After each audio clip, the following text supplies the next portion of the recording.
और अब मैं पूज्य बाबा जी से आशीर्वचन के लिए करबद्ध निवेदन करता हूँ।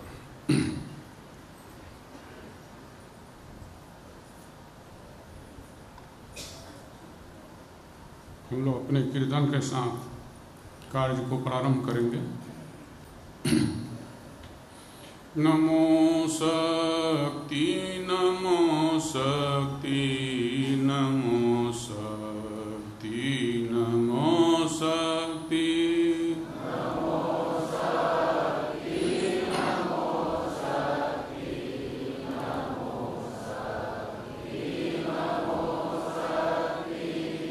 नमो शक्ति नमो शक्ति नमो शक्ति नमो शक्ति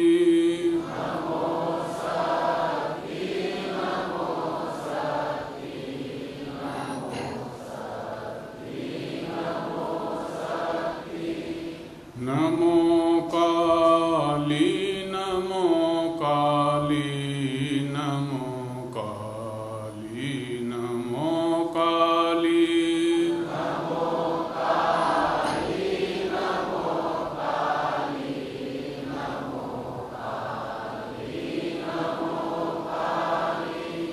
नमो काली नमो काली नमो काली नमो काली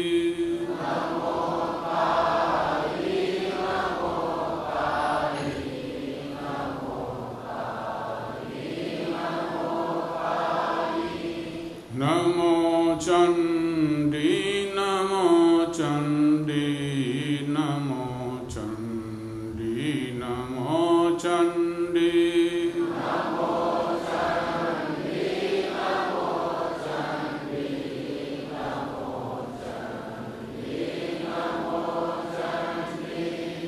नमो चंडी नमो चंडी नमो चंडी नमो चंडी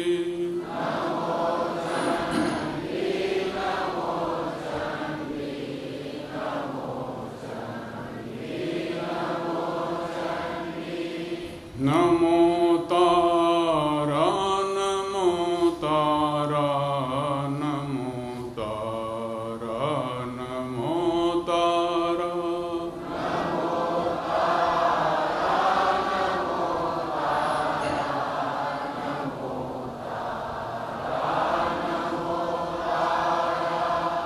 नमो तारा नमो तारा नमो तारा नमो तारा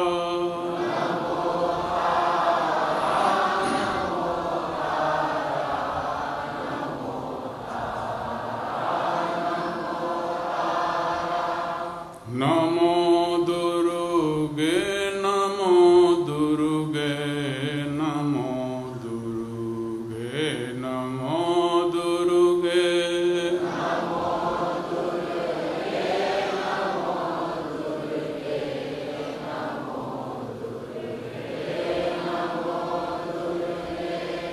नमो दुर्गे नमो दुर्गे नमो दुर्गे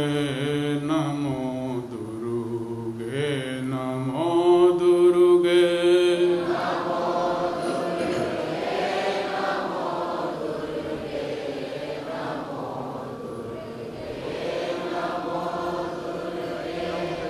नमो गुरुवे नमो गुरुवे नमो गुरुवे नमो गुरुवे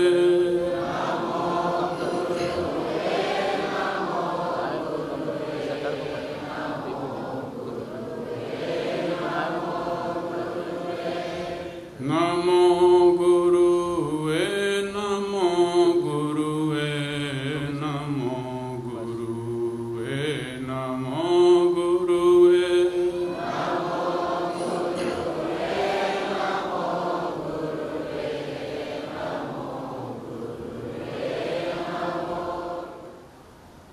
आदरणीय सर्वत्र उपस्थित रहने वाले परम पूज्य अग्रेश्वर सामने में उपस्थित इस क्षेत्र के सांसद राधेश्याम राठिया जी, इस क्षेत्र के पूर्व विधायक विजय अग्रवाल जी, गोपीनाथ मंदिर के व्यवस्थापक बरजू महाराज जी, उपस्थित सभी धर्मबंधुगण, माताएं, बहनें, प्यारे बच्चों, जैसा कि अभी आप लोगों ने सुना कि उस महापुरुष का अवतरण दिवस के अवसर पर हम लोग उपस्थित हैं। ऐसे महापुरुषों का आना और उनसे हम लोगों का संबंध स्थापित होना, यह बहुत ही भाग्य की बात होती है। कहा गया है कि पुण्य पुंज बिन मिलहि न संता, सत्संगति संस्कृत करे अंता। पुण्य के प्रभाव से ऐसे महापुरुषों का सानिध्य मिलता है, और जो सत्संगति कर लेता है, सानिध्य कर लेता है, वह आवागमन से संस्कृत करे अंता, आवागमन से वह रहित हो जाता है। तो इस महापुरुष जी ने बहुत बाल्यावस्था में ही, जैसा कि अभी पूर्व के वक्ता प्रोफेसर साहब ने कहा कि 9 वर्ष में ही इस महापुरुष जी को यह बोध हो गया कि हम स्कूल के शिक्षा से अपने जीवन का कल्याण नहीं कर सकते। स्कूल की शिक्षा हमें आत्मनिर्भर बना सकती है आर्थिक रूप से, लेकिन इस संसार के जो दुख है, उन दुखों को दूर करने के लिए पर्याप्त नहीं है। इसलिए उन्होंने इसे अपरा विद्या समझा, और परा विद्या जिसे ब्रह्म विद्या कहते हैं, उसके लिए उन्होंने सुना कि हमको उस विद्या को प्राप्त करना है ताकि हम अपने जीवन का भी कल्याण करें और समाज के लाखों करोड़ों लोग हैं जो जीवन में भटके हुए हैं, दुख न चाहते हुए भी सह रहे हैं, उनके लिए भी कल्याण का हम रास्ता खोज सकें। और उन्होंने अपने गृह का परित्याग कर दिया, कठोर साधनाएं की। वह विंध्य की पहाड़ियों में, गंगा के किनारे, श्मशानों में, अनेकों जगहों पर, एकांत जगह जहाँ कोई दिन में जाने के लिए भी डरता था, उन जगहों में, और उन जगहों को उन्होंने चुना। क्यों चुना? कि किसी व्यक्ति द्वारा हमारे में कोई हस्तक्षेप न हो, जहाँ कोई आना ही जाना नहीं था। और उस साधना से प्राप्त शक्ति और सिद्धियों का उन्होंने उपयोग समाज के कमजोर, गरीब, असहाय व्यक्तियों के कल्याण के लिए और समाज के भूले भटके हुए लोगों के लिए, जो समाज में भूल जो हैं, अपने रास्ते को भूले भटके लोग, उनको मार्गदर्शन देने के लिए किया। वे पूर्ण सिद्धि प्राप्त करने के बाद जब यत्र तत्र घूम रहे थे तो उन्होंने कुश्तियों को देखा रोड किनारे बैठे हुए। उन्होंने कहा कि भाई तुम क्यों घर छोड़कर यहाँ बैठते हो, ये तुम तो इलाज भी नहीं करवा रहे हो आप लोग, तो आप लोगों को इलाज कराना चाहिए। अब ये बात देखिए 61 की बात है, कितना साल पूर्व की बात है। आज तो सरकार के पास बहुत संसाधन हो गया है, सरकार भी बहुत कुष्ठ उन्मूलन में काम कर रही है, लेकिन उस समय ये सब व्यवस्था बहुत कमज़ोर था, सरकारी व्यवस्था, और प्राइवेट में भी बहुत सुविधा नहीं था। तब उस महापुरुष जी ने कहा, पूछा, उसने कहा कि देखो महाराज, हमारे घर वाले हमसे घर से निकाल दिए। क्यों निकाल दिए?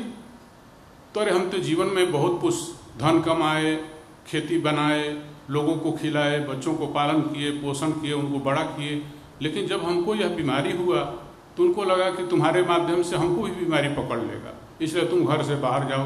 अब हमको तो घर से धक्का मार के बाहर कर दिए। अब हमारे पास न कोई पैसा है, न संसाधन है, न इलाज करने का कोई सुविधा है, तो हम लोग इधर जहाँ तहाँ बैठते हैं, कोई भोजन दे देता है तो कर लेते हैं। तो ये द्रवीभूत हो गए, क्योंकि कहा गया है कि संत हृदय नवनीत समाना। हालांकि यह ठीक नहीं है, क्योंकि अल्लाह सुधारते हैं कि संत हृदय नवनीत समाना, कहा कवि पर कहे न जाना। तो वह द्रवीभूत हो गए उसकी बातों को सुनकर। उसी दिन उन्होंने संकल्प कर लिया कि चलो आज से मैं यह संकल्प लेता हूँ कि इस तरह से जो घर से असहाय हैं, बाहर निकाले गए लोग हैं और रोग से ग्रसित हैं, इनको हम एक पारिवारिक माहौल देख के, पारिवारिक माहौल में रख कर उनकी हम सेवा करेंगे। और पारिवारिक माहौल देने के लिए उन्होंने कुष्ठ सेवा आश्रम, कुष्ठ अस्पताल नहीं लिखा, उन्होंने लिखा कुष्ठ सेवा आश्रम, इन कुष्ठी बंधुओं का सेवा करने का आश्रम एक अच्छे वातावरण में, ताकि उसको कहीं बताने में भी किसी तरह का संकोच न हो कि मैं कहाँ रहता हूँ, आश्रम में रहता हूँ जहाँ कुष्ठियों की सेवा होती। और इस तरह से धीरे धीरे वहाँ रोगी जुटने लगे और उस महापुरुष जी ने स्वयं अपने हाथों से पहले मलहम पट्टी करना, इलाज करना, सेवा करना, उनको भोजन कराना, अपने बीच उनको रखना, आश्रम में आने जाने वालों के साथ उनका उठना बैठना कराना, ताकि उनको लगे कि भाई हम उपेक्षित नहीं हैं, ऐसा उनको बोध कराया, उनके अंदर आत्मविश्वास जगाया। और वही फकीरी माध्यम के औषधि से उनका इलाज होने लगा, जो निरंतर चलते आ रहा है। लेकिन जो मैंने अभी लाइन कहा कि संत का हृदय कोमल होता है, कैसा होता है? नवनीत के समान कहता है कवि। नवनीत मतलब मक्खन के सदृश, स्वच्छ निर्मल कोमल होता है। लेकिन कहते हैं कि कहा कवि पर कहे न जाना, इसकी तुलना, संत के हृदय की तुलना उस मक्खन से नहीं हो सकता है, लेनू से नहीं हो सकता, क्योंकि वह निज परिताप द्रवय नवनीता, वह तो अपने ताप पाने से, कष्ट पाने से, आँच पाने से वह पिघलता है। लेकिन संत दूसरे का दुख देख करके स्वयं ही उसका हृदय पिघल जाता है। पर दुख द्रव ही संत सुपुनीता। तो इस प्रकार से उस महापुरुष का समाज सेवा का प्रारंभ कहाँ से हुआ? कुष्ठी लोगों के सेवा से। इसके बाद उन्होंने समाज से धीरे धीरे जोड़ने के लिए, जैसा कि इन्होंने बताया कि सर्वेश्वरी समूह की संस्था का भी शुरुआत किया, उसमें लोग आने लगे, जाने लगे, बहुत से लोग। फिर उन्होंने जो है समाज में फैले विकृतियों को देखा कि क्या क्या है, विकृति है, क्या आडंबर है, जिसके चलते समाज के लोग आर्थिक बोझ से दब जाते हैं, समस्याएं क्या है। और फिर उन्होंने नवजुवकों को जो है चुना, नवजुवक लोग में भटकाव आ रहा है, वे नशा की तरफ जा रहे हैं, उनको बरगलाया जा रहा है, उनको जो है दुरुपयोग किया जा रहा है। तो हर गुरु पूर्णिमा के बाद एक सम्मेलन कराते थे और नवजुवकों से उन्होंने, वे जो है सदैव ही जो है संकल्प करवाते थे कि मैं सदैव जो राष्ट्र को जीवन में प्रथम समझूंगा, नशा का सेवन नहीं करूंगा और बिना तिलक दहेज के शादी करूंगा और कोई ऐसा कार्य, अनैतिक कार्य नहीं करूंगा। अगर किसी संत और संस्था से जुड़ा हूँ तो हम संत के विचारों को अपने अंदर प्रमुखता दूंगा, भारतीय संस्कृति के अनुसार अपना जीवन शैली बनाऊंगा, रहन सहन रखूंगा और विद्या अध्ययन करके आत्मनिर्भर बनने के बाद समाज के सेवा में अपना जो कुछ ज़्यादा से ज़्यादा समय होगा लगाऊंगा। और समाज में उसमें तिलक दहेज की प्रथा बहुत चल रही थी। तिलक दहेज के कारण बहुत से मध्यम वर्ग, गरीब परिवार की बच्चियों का शादी नहीं हो पाता था। उसके लिए भी उन्होंने जो है समाज में लोगों के बीच समझाने की कोशिश किया और आश्रम में विवाह करवाते थे। जो बिना तिलक दहेज के करता था वो आश्रम में विवाह करता था। एक समय ऐसा था जब एक एक दिन में 10-10 शादियां होती थी वहाँ पर, 7 शादी, 8 शादी, 10 शादी। ये प्रोफेसर साहब का भी वैसा ही शादी हुआ, आश्रम प्रांगण में इनका भी शादी हुआ बिना दहेज, तिलक दहेज के। तो इस तरह से बहुत से लोगों का कार्यक्रम चलते रहा। तो लोग दहेज क्यों लेते हैं? कहते हैं कि भाई अभी भी कई लोग ऐसे मिलते हैं। मैंने कहा कि भाई आप एक सिद्धांत पर चलने वाले व्यक्ति हैं, सिद्धांत पर चलने का आपने संकल्प किया है, फिर भी आप क्यों इतना मांग करते हैं? बोलते रहे महाराज मैंने पढ़ाने लिखाने में, लड़के को आत्मनिर्भर बनाने में बहुत पैसा खर्च कर दिया, अब मैं शादी में कहाँ से पैसा खर्च करूँगा? तो पैसा लड़की वाला देगा तो आप बोलो हम बोले कि आप लड़की वाला देगा तो खर्च करोगे। मतलब क्या है ये? यह लेन देन का जो है मोल भाव करते हैं। लड़की वाला बोलता हम इतना देंगे, लड़का वाला बोलता हम इतना दीजिएगा तो करेंगे। इस तरह से मोल भाव करके आप क्या करते हैं? तो इस धन से क्या होगा? शादी में खर्च करेंगे, खर्च करके क्या करेंगे? अपना एक स्थान बनाना चाहते हैं। तो स्थान जो है कैसे बनता है? अब समाज में स्थापित होना चाहते हैं, एक अपना स्थान बनाना चाहते हैं लोगों के बीच में, तो धन खर्च कर करके आपका स्थान नहीं बनेगा। धन खर्च करने से किसी का स्थान नहीं बनेगा। अरे शादी में आजकल तो मैं देखता हूं कि लोग जो है लाखों नहीं करोड़ों रुपया भी खर्च करते हैं। अगर वो उस करोड़ों रुपया में से कुछ बचा करके 10-20 लड़कियों का एक साथ शादी करे, गरीब लोगों का जिसका शादी नहीं हो रहा, जितने का शादी करे तो ज़्यादा कल्याणकारी है, उसमें ज़्यादा उनका जो है समाज में प्रतिष्ठा मिलेगा, समाज में उनका स्थान मिलेगा। तो व्यक्तित्व से स्थान बनता है, पैसे से स्थान नहीं बनता है। सत्य पथ पर चलने से स्थान बनता है, गुरु के विचारों को जो है दृढ़ता से पकड़ने से स्थान बनता है, समाज में आदर्श बनता है, वह एक आदर्श स्थापित करता है। तो ये धन को खर्च करके लोग क्या करते हैं, अपना कहते हैं कि हम इस होटल में, जैसे हर शहरों में है, किस होटल में करने वाला कितना बड़ा आदमी है, किस होटल में करने वाला कितना बड़ा आदमी है, कौन ज़्यादा प्रतिष्ठित है, कौन ज़्यादा संपन्न है। अरे हमको बनना है, व्यक्तित्व को विकास करना है। अपने व्यक्तित्व के विकास के माध्यम से, अपने उदारता के माध्यम से, सत्य के पथ पर चलकर, पंचशील का पालन करके, पंचशील किसको कहते हैं, सत्य, अहिंसा, अस्तेय, ब्रह्मचर्य और अपरिग्रह, इन सब चीज़ों का पालन करके हम उस महापुरुष के सानिध्य को पा सकते हैं। उसके सानिध्य में अगर पहुंच गए हैं तो उसके सही विचारधारा से जुड़कर उस आनंद की अनुभूति कर सकते हैं। संत महात्मा के पास बहुत लोग पहुंचते हैं, पहुंच गए, लेकिन ठहराव नहीं है तो पहुंचना निरर्थक हो जाता है। ठहराव होना चाहिए। ठहराव का मतलब उसकी विचारधारा को अपने अंदर उतारिए और उस विचारधारा में अपने को जोड़िए, संत के विचारधारा। हालांकि यह सत्य है कि सत्य के पथ पर चलने के लिए, उदारता दिखलाने के लिए, पंचशील का पालन करने में बहुत सी अड़चनें आएंगी, बहुत से अवरोध आएंगे, बहुत सी परेशानियां आएंगी। उन परेशानियों से आपको लड़ना होगा, आपको जीवन में संघर्ष करना होगा। लेकिन जो संघर्ष करता है उसी का इतिहास बनता है, उसी का नाम होता है। और उस तरह के संघर्ष जब आप करते हैं तभी उस संत के सानिध्य को आप पहुंचते हैं और उस विचारधारा को अपनाते हैं तो आपके जीवन का कल्याण होता है। उस विचारधारा में बहना शुरू कर दीजिए, फिर आपका धीरे धीरे उस विचार के साथ चलते जाइए। अपना विचार उसमें मत थोपिए, पूरा समर्पण भाव से चलिए। जिस तरह से नदी का जल चलता है और चलते चलते कहाँ पहुँच जाता है, समुद्र में। जिम सरिता सागर में जाई, जीव अचल होई हरिपद पाई। सरिता जब नदी, छोटी छोटे नदी नालियाँ बहते बहते जब समुद्र में मिल जाते हैं तो क्या होते हैं, अब अपना नाम गोत्र भूलकर वे समुद्र ही कहलाते हैं, वे अचल हो जाते हैं। फिर तो उसी प्रकार से जीव भी धीरे धीरे संत महापुरुषों के सानिध्य में, उनके विचारधारा के साथ बहते बहते चला जाए तो वह अपना नाम गोत्र को छोड़ दे और उस अग्रेश्वर तुल्य समुद्र जो है, उनका अग्रेश्वर का भी तुलना किया जाता है, महापुरुषों का भी तुलना किया जाता है, उनका विचारधारा भी हमको क्या करता है, उस ईश्वर में ले जाकर जोड़ देता है, उस ब्रह्म में ले जाकर स्थापित कर देता है। मतलब यह बोध करा देता है। यह क्या है, यह ज्ञान करा देता है। ज्ञान है, जिस अज्ञान के कारण हम अपने को जो है तुच्छ मान बैठे हैं, तो ज्ञान होने से हम संपूर्ण मान बैठते हैं, पूर्णता का बोध हो जाता है। अंश तो सब उसी का है।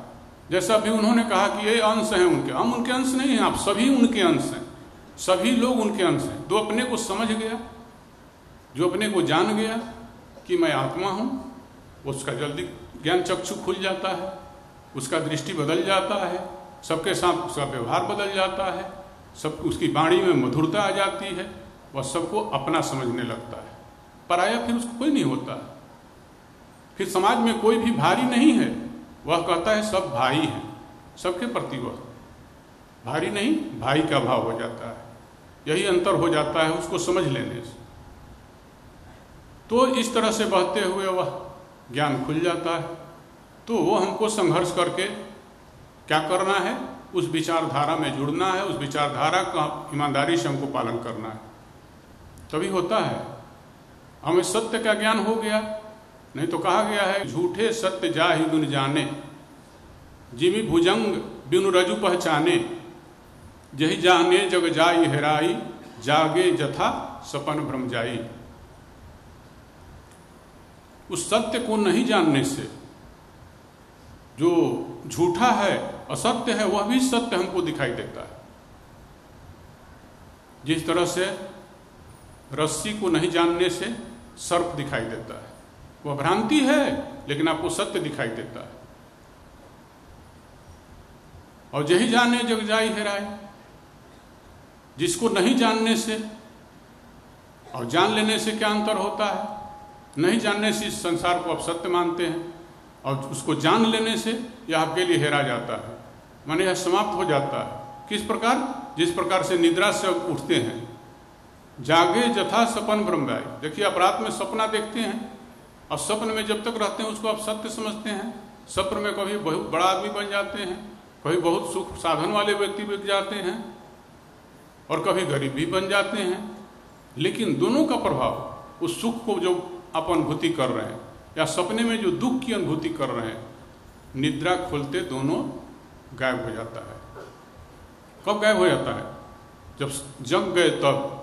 तो उसी प्रकार से संसार में जग गए। कैसे जगना है? देखो, जो कुछ यहाँ संसार में भास रहा है, भासने मात्र से केवल उसका सत्यत्व का प्रमाण नहीं होता है।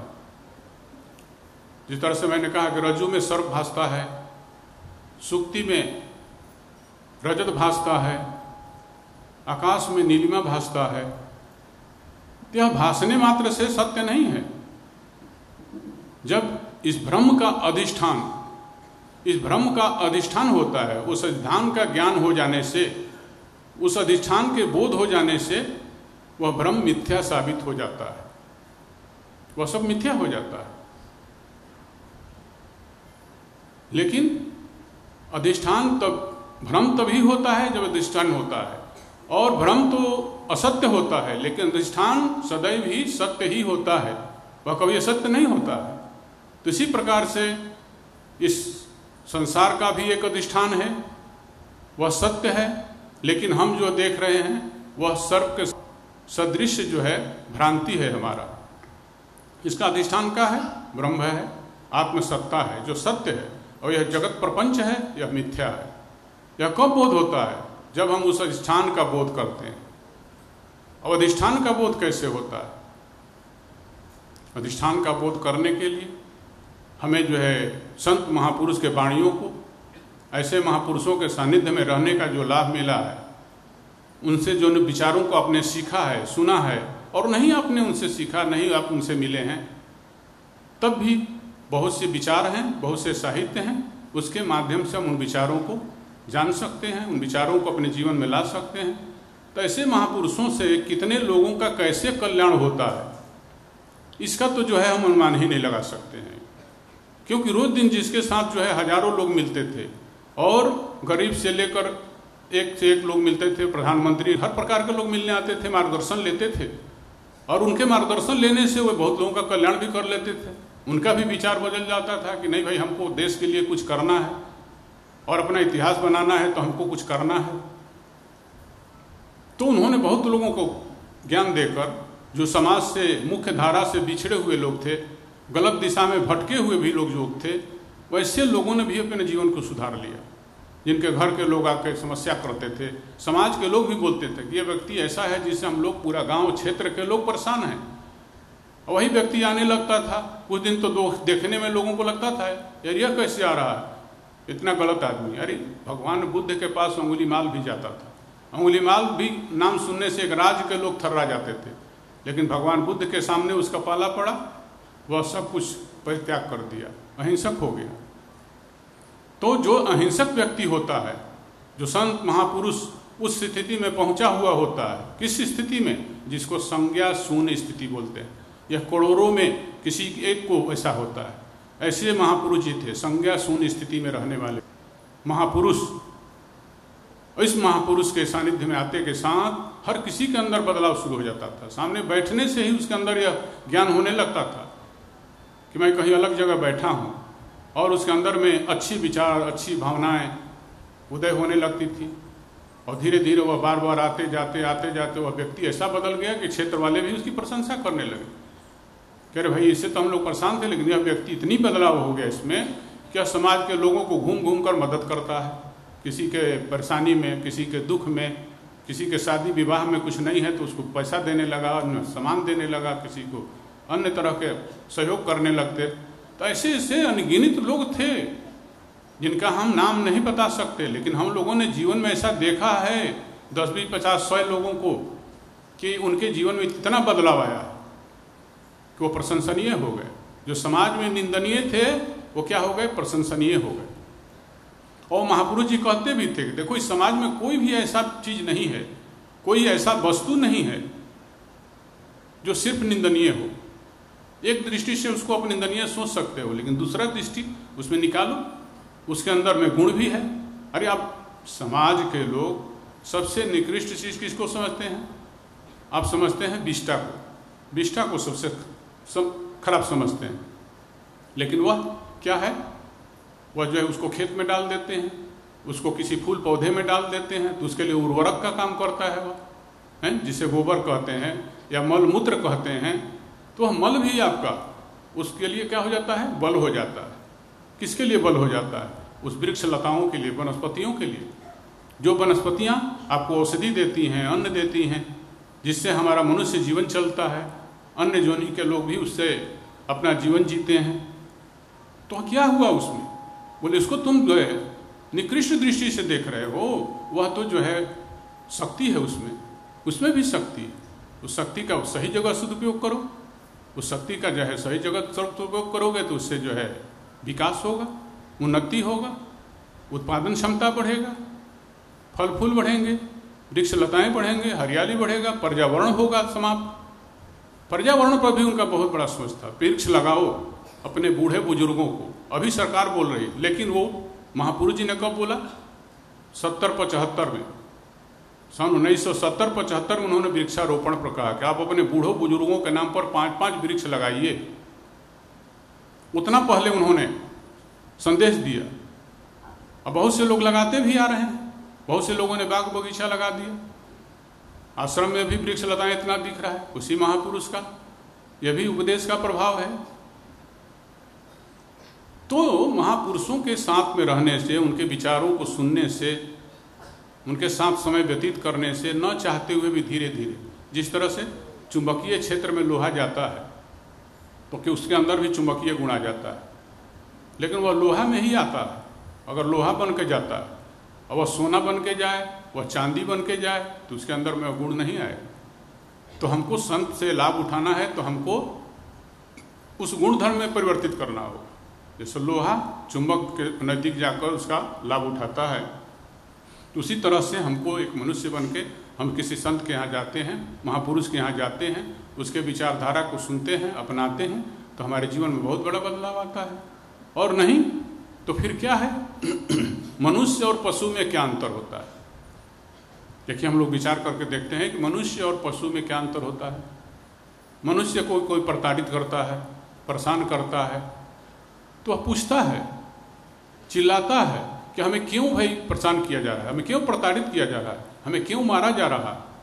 लेकिन पशु को आप मारो चाहे पीटो, वह प्रश्न नहीं कर सकता, वह नहीं पूछता। तो मनुष्य यही अंतर है कि वह प्रश्न कर सकता है कि हम क्यों कष्ट पा रहे हैं, हम क्यों कष्ट पा रहे हैं, इस शरीर के कारण कष्ट पा रहे हैं, और इस शरीर को पाकर फिर हम ऐसा कार्य कर रहे हैं जिस कार्य को करने का परिणाम फिर हमको शरीर मिलेगा। देखो, हमने पूर्व जन्मों में सिर्फ इंद्रिय तृप्ति के लिए, इंद्रिय तृप्ति को प्राप्त में, सुखों को प्राप्त करने के लिए अपना समय बिताया, उसका परिणाम है हमको इस जीवन में शरीर मिला। और फिर हम इस जीवन को पाकर फिर इसी इंद्रिय तृप्ति के लिए लगे हुए हैं, इंद्रिय विषयों के लिए लगे हुए हैं, भोगों की तरफ लगे हुए हैं। हम कुछ उससे ऊपर उठने का प्रयास नहीं करेंगे तो फिर हमें क्या होगा? फिर हमें शरीर धारण करना पड़ेगा और वह कष्ट होगा। शरीर में क्यों कष्ट है? कष्ट क्या है संसार में? संसार में समाज का 4 कष्ट बताया गया है: जन्म, मृत्यु, बुढ़ापा और रोग। ये चारों शरीर में होता है, या तो उस आत्मा और प्राण में होता नहीं है, या शरीर का रोग है। यह चारों शरीर जब तक मिलेगा तो बार बार हमको इस दुखों का सामना करना पड़ेगा। तो हमको अपने आप से पूछना है, पूछिए, अपने आप से पूछिए कि हम कष्ट क्यों पा रहे हैं। गुरुजनों से पूछिए, संत से पूछिए, किसी संत महापुरुष से मिलते हैं कि हम अपने कष्टों को कैसे रोक सकता हूँ। और अगर आप नहीं पूछते हैं तो समझ लीजिए कि आपके मनुष्य जीवन का भी शुरुआत नहीं हुआ, आपका पशु जीवन ही बना हुआ है। तो सदैव ही वह प्रयत्नशील रहता है, लेकिन इंद्रिय तृप्ति से जो सुख मिलता है वह सुख वही मेरी तृष्णा के सरीखा होता है, जो सत्य नहीं है लेकिन सत्य भासता है। कब तक सत्य भासता है? जब तक उस अधिष्ठान को ना जानो। जब सत्य नहीं है तो उसी सुख के पीछे, जिस तरह से मृगा उसके पीछे दौड़ते दौड़ते अपना सारा उम्र समाप्त कर देता है, उसी सुख, इंद्रिय सुख के पीछे अगर हम भी लगे रहे तब तक हमारा भी सारा जीवन निरर्थक चला जाएगा और हमारे जीवन का कल्याण नहीं हो सकेगा। इसलिए बंधुओं, हमारे हृदय में जो नाना प्रकार की इच्छाएं हैं, नाना प्रकार की बातें मैल के रूप में जो बैठी हुई है, उसे पूरा करने के लिए एक गलत आदमी क्या करता है? वह समझ लिया कि इस वस्तु को पाने से हमारा सुख, हमको सुख मिलेगा।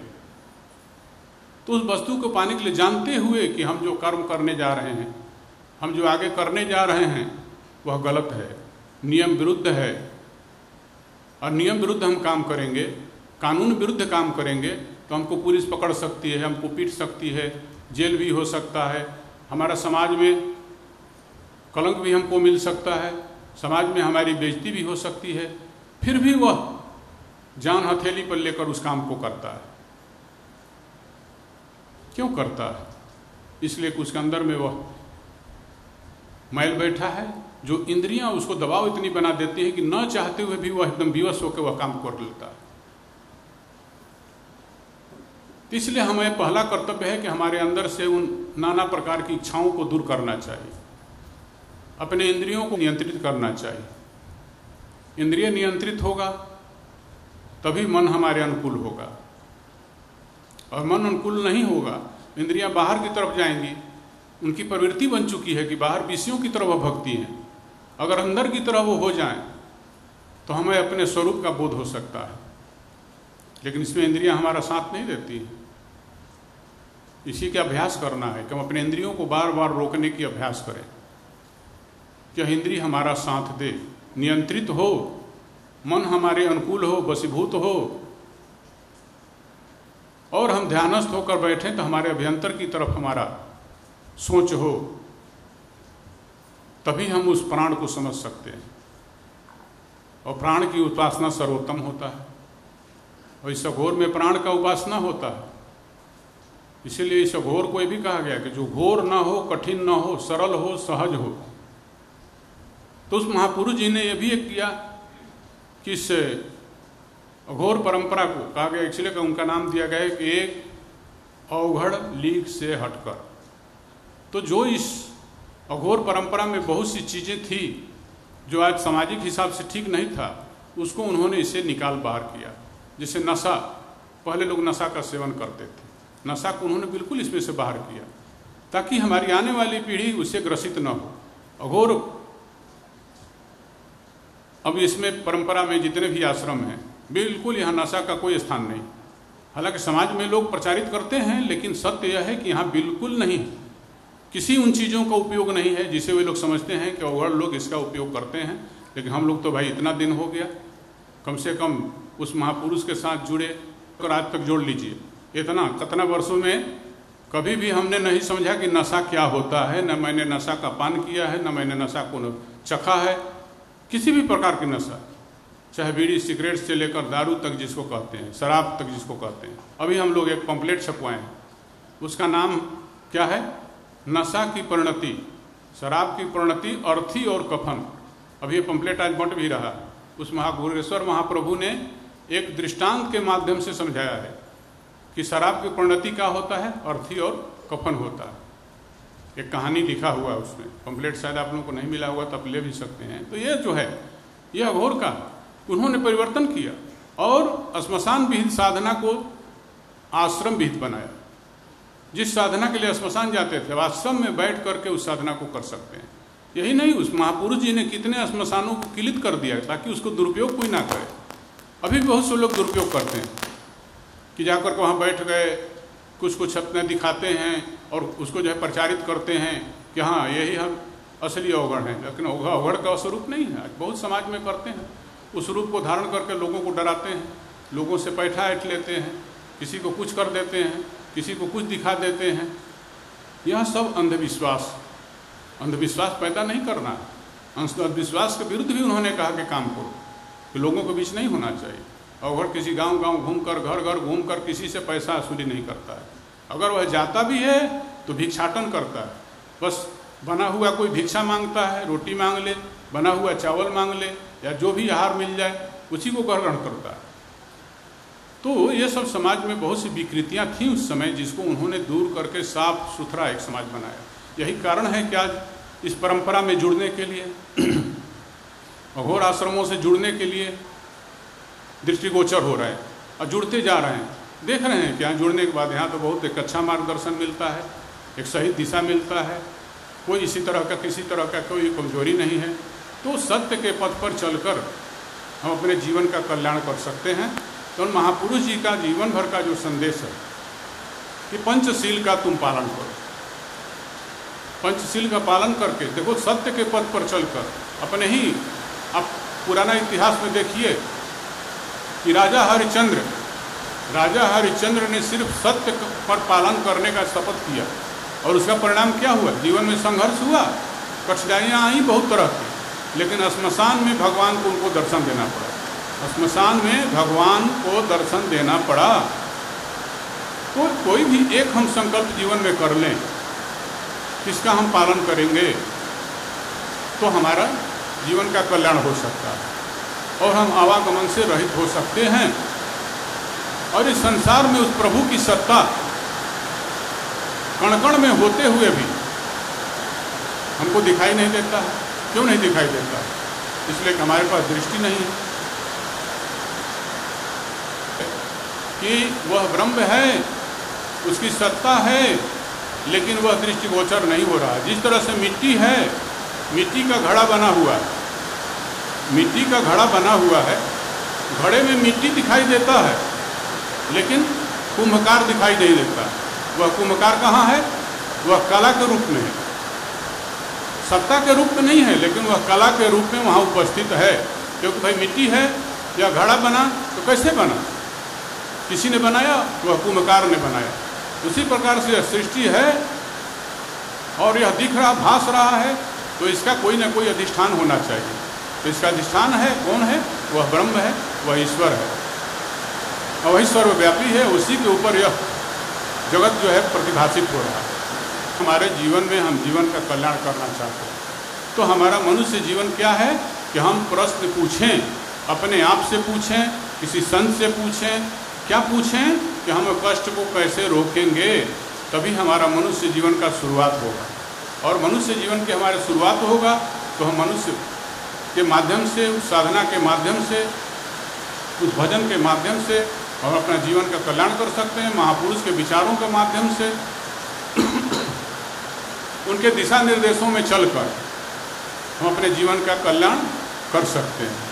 तो संत के जीवन में भी कठिनाई आता है, लेकिन वह कठिनाई का सामना करता है और वह कठिनाई से क्या होता है? डिगता नहीं है, वह जो है साधना का अंग मान लेता है। संघर्ष वह दूसरे के लिए द्रवीभूत होता है, खुद के लिए उसको जितना भी कष्ट हो, जितना भी उसके जीवन में कठिनाई हो, जितना भी अवरोध आए, सबको सहते हुए वह जीवन में अपना साधना का एक अंग मानकर सहन कर जाता है। दूसरे के दुख से जरूर द्रवीभूत होता है। तो हमें समाज में क्या करना है? सबके साथ अच्छा व्यवहार करना है, सबको अपना भाई समझना है, किसी को भारी नहीं समझना है। और अघोर कहता है कि जाति पाति और ऊंच नीच की भावना से ऊपर उठ जाइए, छुआछूत की भावना से ऊपर उठ जाइए, सबके लिए काम कीजिए, सबको गले लगाइए। आप कैसे गले लगाइए? उसको मनुष्य समझ कर लगाइए। मनुष्य के अंदर क्या महानता है? किसकी हम पूजा करते हैं? प्राण की उपासना करते हैं। हम प्राण की उपासना करते हैं। एक मनुष्य को हम आदर देते हैं। क्यों आदर देते हैं? वही मनुष्य के अंदर से प्राण निकल गया तो हम क्यों उसको निरादर करते हैं? क्यों जमीन पर लेटा देते हैं, फिर उसको ना बिस्तर नहीं देते हैं, फिर उसको उठा कर ले जाके अग्नि को समर्पित कर देते हैं, किसी गड्ढे में डाल देते हैं? क्यों करते हैं? किसकी उपासना कर रहे हैं? किसको आप आदर दे रहे हैं? प्राण का आदर दे रहे हैं। प्राण जाते वह बेकार हो गए। तो आप प्राण की आप उपासना कर रहे हैं, प्राण को आदर दे रहे हैं, प्राण को आप संबंधी मान रहे हैं, प्राण को आप मित्र मान रहे हैं, लेकिन आप उसका बोध नहीं कर पा रहे हैं। आप उसको व्यक्ति विशेष देख रहे हैं, व्यक्ति विशेष देख रहे हैं, इसलिए आपके अंदर में भेद बुद्धि है। जिस दिन आप प्राण के रूप में व्यक्ति को देखने लगेंगे, उस दिन आपका सारा भेद दूर हो जाएगा, उसके प्रति आपका आदर का भाव हो जाएगा।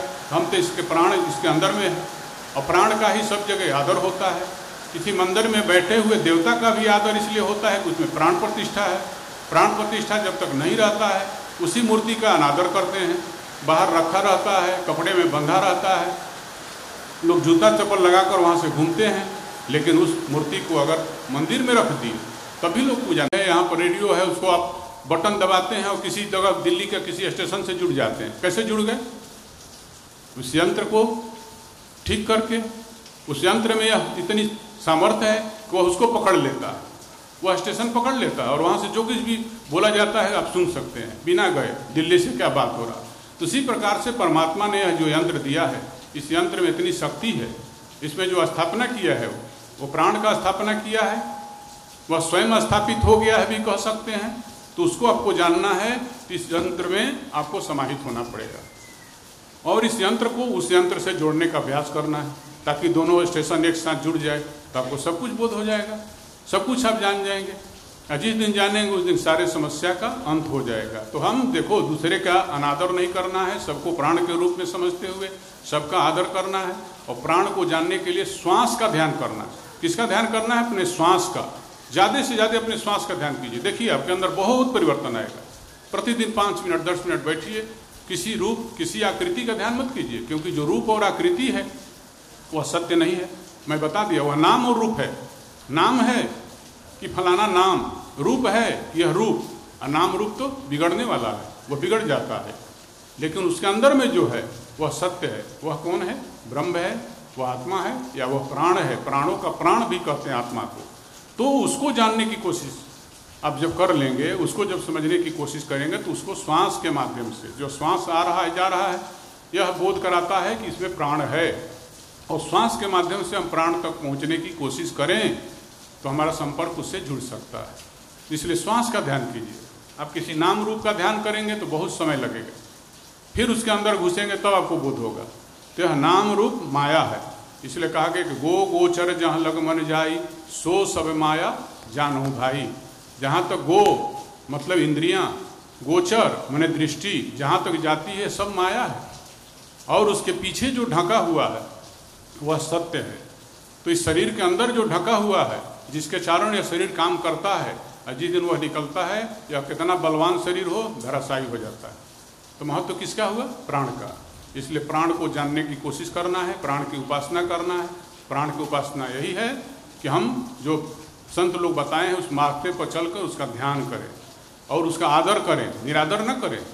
हम अनदेखी करते हैं। कभी भी आप अपने बारे में सोचते हैं कि आपका श्वास आ रहा है, जा रहा है, आ रहा है या नहीं आ रहा?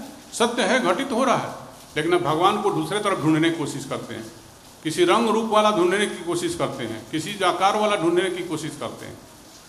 यही कारण है कि आपके दिमाग में जो बना हुआ है कल्पना है, वह कल्पना है जो हम देखते हैं।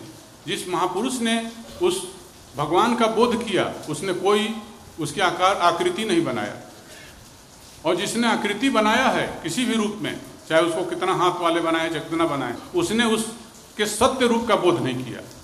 वह उस रूप का बोध किया जो कुछ दिनों के लिए पृथ्वी पर आया, किस दिनों के लिए पृथ्वी पर आया।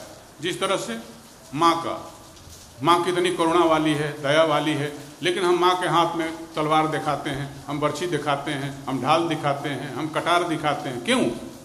एक माँ है, सामान्य माँ, इतनी माताएं बैठी हैं, अरे इनका बच्चा कोई गलत काम कर रहा है तो उसको क्या करती हैं? डांटती हैं। नहीं मानता है तो एक चटा लगा देती है। उस समय का फोटो खींच लीजिए, अब कहिए कि यही माँ का स्वरूप है। वह तो कुछ क्षण के लिए, वो हमेशा के लिए तो नहीं है। जो प्यार कर रही है अपने बच्चे को, गोद में लेटाकर प्यार करती है, उसको खिलाती है, नहलाती है, तैयार करती है, दूध पिलाती है, बड़ा करती है, उस प्यार की मूर्ति कहाँ गया? उसको आपने परित्याग कर दिया। और बना लिया फोटो कि वो अपने बच्चे को मार रही है, वो रूप को जो है आदर्श रूप बना लिए। वही तो देवी का हाल है। जब इस माता अपने बच्चों से इतना प्यार करती है, पिता अपने बच्चों से इतना प्यार करता है, तो वह माँ क्या है? वह तो माँ इससे भी विशाल दयालु है। वो बिना अस्त्र शस्त्र के सबको प्रेम करती है, प्रेम के माध्यम से समझाती है। कुछ क्षण के लिए जो बना हुआ था कि भाई असुरों को संहार करने के लिए कोई धारण कर लिए, चाहे रामचंद्र जी ने जाकर के लंका में लड़ाई लड़ना पड़ा है, या भगवान कृष्ण को जाकर कंस को मारने के रूप धारण किया, वो तो कुछ क्षण के लिए था। उनके सौम्य रूप को देखिए, उस सौम्य रूप की उपासना कीजिए, तभी तो आप सौम्य बनेंगे। आप उनके विराट रूप को देखेंगे, उस रूप को उपासना करेंगे तो आप भी रुद्र हो जाएंगे, आप भी कठोर हो जाएंगे, आप भी क्रोधी हो सकते हैं, उसका आप सहन नहीं कर सकते। इसलिए हमें सौम्य रूप की उपासना, तो प्राण की उपासना सबसे सौम्य रूप है उसका, जो सर्वव्यापी है। और उस रूप का उपासना करने के लिए श्वास का ध्यान, बस ज़्यादा समय न लेते हुए मैं आप लोगों से यही कहूँगा कि इस महापुरुष के इस दिवस पर हमें यह संकल्प करना है कि हम नशा का परित्याग करेंगे। किसी भी तरह के नशा हम सेवन करते हैं, उसको बिल्कुल परित्याग करने का हम शपथ लेते हैं। बिल्कुल आप उसको अगर रखे हैं तो वह नशा आपके लिए विष है, और आप पैसे से खरीद कर विष का सेवन करते हैं। और भगवान शिव कहते हैं पार्वती से, वो पूछती हैं कि समाज में इतने लोग दुखी हैं, महाराज आप इतने बड़े दयालु हैं, आप क्यों नहीं दया कर देते हैं? सब लोग ठीक हो जाएं, सब सुखी रहें, सब चैन से रहें, सब खुश रहें, किसी के जीवन में दुख क्यों आए? तो उन्होंने कहा नहीं, ये तो कर्मानुसार होता है। अब देखो, जान गरल जो संग्रह करही, उमा कहो सो कस नहीं मरही। भगवान शिव कहते हैं पार्वती जी से, देखो जो जानबूझ के गरल का पान करेगा वह क्यों नहीं मरेगा? जानबूझ कर करेगा, अनजान में करेगा तो उसको तो ठीक है, हमारी सहायता की आवश्यकता है। जो जानबूझ के पी ही रहा है कि हमको मरना ही है, अब जो जानबूझ के गुटखा खा ही रहा है कि कैंसर होना ही एक दिन हो सकता है, तो क्यों कर रहे हैं भाई? पैसा से खरीद के, बिना पैसा को विष मिले तो सेवन नहीं करना चाहिए। आप पैसा से खरीद कर विष का सेवन कर रहे हैं, और फिर दुहाई देंगे, कोई दुहाई काम नहीं आएगा। देखिए एक बात और बता देते हैं, हमको किसी के साथ अच्छा काम क्यों करना चाहिए। जैसे कहीं कैमरा लगा हुआ है, कैमरा लगा है तो वहाँ पर आदमी बड़ा सावधान होकर चलता है कि हमारी कोई एक्टिविटी ऐसा उसमें ना आए, और आ गया गलत काम करने वाले हैं, उस कैमरा को पुलिस पकड़ती है, उसमें खोज लेती है, उस व्यक्ति के सामने करती है, तो उसको मानना पड़ता है सत्य कि हाँ मैंने यह गलत काम किया है, क्योंकि वो प्रमाणिक है, उसका रिकॉर्ड हो जाता है उसमें। तो उसी प्रकार से उस परमात्मा ने हमारे अंदर एक कैमरा लगा दिया है, एक यंत्र लगाए हैं, जो हम कुछ काम करते हैं सब उस यंत्र में अंकित हो जाता है, कोई पूछने की जरूरत नहीं है। जब जिस दिन यंत्र खुलेगा, आखिरी दिन आपका, तो आप सब देख कर कहना पड़ेगा हाँ हाँ ये तो हमसे गलत हुआ है। भले आप अंधेरे कमरे में कर रहे हैं, या बियावान जंगल में कर रहे हैं, या कमरा बंद करके कर रहे हैं, रात्रि में कर रहे हैं, दिन में कर रहे हैं, प्रकाश में कर रहे हैं, वो यंत्र सदैव ही काम कर रहा है। इसलिए हमको कोई ऐसा काम नहीं करना चाहिए किसी के साथ। मैंने ऊपर और अंदर दोनों तरफ से एक व्यवहार करना है। ऊपर से कुछ और दिखाएं हम कि बहुत बड़े महान व्यक्ति हैं, और अंदर हमारे अंदर कचरा भरा है, तो उस यंत्र में अंकित हो जाएगा, और कचरे के अनुसार से हमको अगला जन्म मिलेगा, और हमको हर प्रकार की सुख सुविधा या फिर कठिनाइयाँ भी मिलेगी। कर्मानुसार मनुष्य को मिलता है आगे का फल, कर्मानुसार उसको गति मिलती है, कर्मानुसार उसको जीवन मिलता है, अपने कर्म के अनुसार। उसमें ईश्वर का किसी प्रकार का कुछ नहीं, वह चाहता ही नहीं है कि हमारा भक्त कोई दुखी हो, फिर भी हम अपना कर्म ऐसा करते हैं, उसके प्रेरणा देने के बाद भी हम गलत रास्ते पर चलते हैं। संत महात्मा लोग इतने प्रचार कर रहे हैं कि यह काम गलत है, विधि निषेध में कलिमल हरणी, विधि निषेध में कलिमल हरणी, कर्म कथा रविनंदन वर्ण। अरे विधि निषेध यह कली के मल को हरने वाला है, और एक मल को बढ़ाना, उसको पाप को बढ़ाने वाला है। इसीलिए विधि और निषेध क्या है यह जान करके भी हम विधि को छोड़कर और निषेध वाला कर्म करेंगे तो हमको दुष्परिणाम भुगतना पड़ता है। इसलिए अपने कर्म को ठीक रखें, दूसरे के साथ अच्छा व्यवहार रखें। वह हमारे साथ क्या व्यवहार कर रहा है उसको ध्यान मत दीजिए। आप सोचिए हमारा व्यवहार हमारे उस यंत्र में अंकित हो रहा है जो भगवान के पास जाए। आप मनुष्य से आशा मत कीजिए कि हम इसके साथ बहुत अच्छा किए। कई लोग आके हमारे पास कहते हैं कि भाई हम सबके साथ अच्छा करते हैं महाराज, माताएं ज़्यादा कहती हैं कि मैं सबके साथ बहुत परोपकार करती हूँ, लेकिन हमारे साथ क्यों लोग गलत व्यवहार करते हैं। अरे आप अच्छा व्यवहार कीजिए, उसका फल आपको मिलेगा। आप मनुष्य से आशा मत कीजिए। आप अपने पड़ोसी को दुख में मदद कर दिए, उससे आशा मत कीजिए। आप अपने घर के बूढ़े बुजुर्ग का सेवा कर दिए, उससे आशा मत करिए कि हमारी प्रशंसा गाए, जरूरत नहीं है। आप ईश्वर से आशा कीजिए। आप अच्छे कर्म कर रहे हैं तो आपका अच्छा परिणाम समाज सामने आएगा ही आएगा, इसमें कहीं कोई संदेह नहीं। अच्छे कर्म का फल अच्छा मिलेगा ही मिलेगा, यह ध्रुव सत्य है। जिस तरह से जन्म और मृत्यु सत्य है कि जिसका जन्म हुआ है उसका मृत्यु होना सुनिश्चित है, लेकिन मृत्यु किसका होगा? शरीर का। आपका स्वरूप का नहीं मृत्यु होगा। आप अपने स्वरूप को जानेंगे कि आप आत्मा हैं तो उसकी मृत्यु नहीं है, कि शरीर का मृत्यु होना है। तो इसी प्रकार से आप अच्छे कर्म करेंगे तो उसका अच्छा फल आपके जीवन में मिलना है, यह ध्रुव सत्य है। ऐसा जानते हुए आप किसी के साथ अच्छा व्यवहार कीजिए, आप अपने लिए कीजिए। हम अपना अच्छा काम इसलिए कर रहे हैं कि हमारे जीवन का कल्याण होगा, हमारे जीवन आवागमन से मुक्ति होगी। हम किसी संत की बात मानकर अच्छा काम कर रहे हैं, दूसरा हमारे साथ दुर्व्यवहार कर रहा है या हमको गलत जो है दृष्टि से देख रहा है, हमारी प्रशंसा नहीं कर रहा है, हमारे अच्छे कर्मों की भी प्रशंसा नहीं कर रहा है, तो भी हमको अच्छा काम करना। यही किसी संत महापुरुष के साथ जुड़ने का क्या होता है? विशेषता होता है या फल होता है। तो हम लोग ने इस महापुरुष के साथ हम लोग जुड़ने का सौभाग्य मिला। उसका जो है यह कहा गया है, जैसा मैंने कहा कि भाई बहुत पुण्य बहुत कालों के पुण्य के प्रताप से आप किसी संत महात्मा से जुड़ते हैं, लेकिन संत महात्मा के साथ जुड़ गए और उसकी बातों को जीवन में उतार लिए तभी आपका कल्याण होगा। उनकी बातों का अनदेखा करके हम अपना कल्याण नहीं करेंगे। आप पालन कीजिए, ईमानदारी से कीजिए और अपने श्वास का अभ्यास कीजिए, आपका सब कुछ दुख दूर होगा, आपका जीवन का कल्याण होगा, आपके जीवन में सुख शांति का आगमन होगा और आप अच्छा जीवन जी सकते हैं। बस यहीं पर अपनी वाणी को विराम देता हूँ। आप लोगों में बैठे हुए उस ईश्वर को प्रणाम करता हूँ, उस अग्रेश्वर को प्रणाम करता हूँ। छोटे से कीर्तन के साथ हम लोग अपना कार्य समाप्त करेंगे।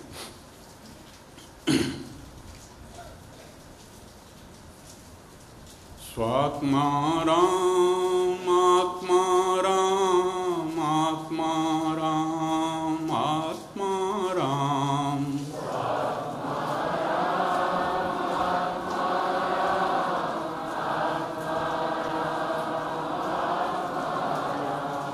स्वात्मा राम आत्मा राम आत्मा राम आत्मा राम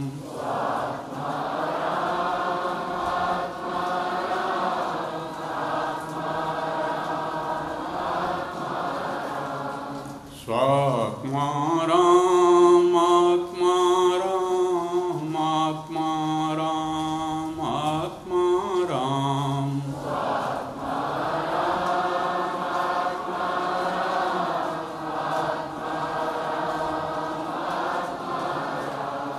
स्वात्मा राम आत्मा राम आत्मा राम आत्मा राम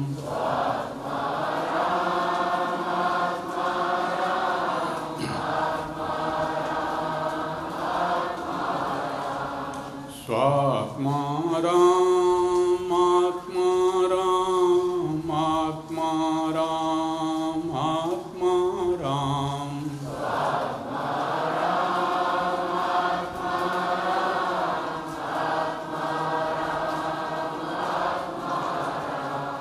स्वात्मा राम आत्मा राम आत्मा राम आत्मा राम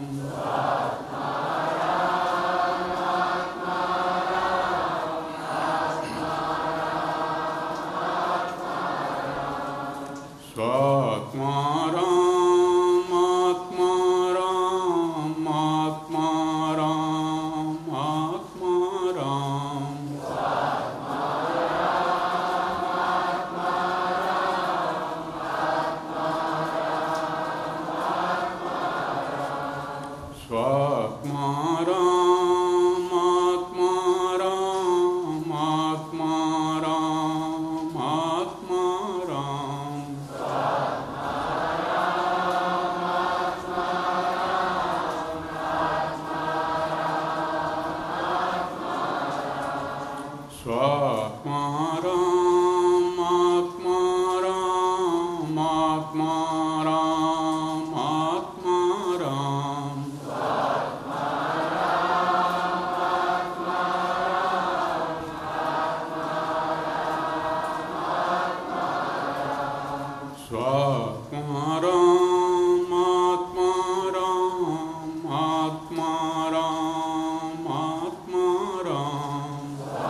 स्वात्मा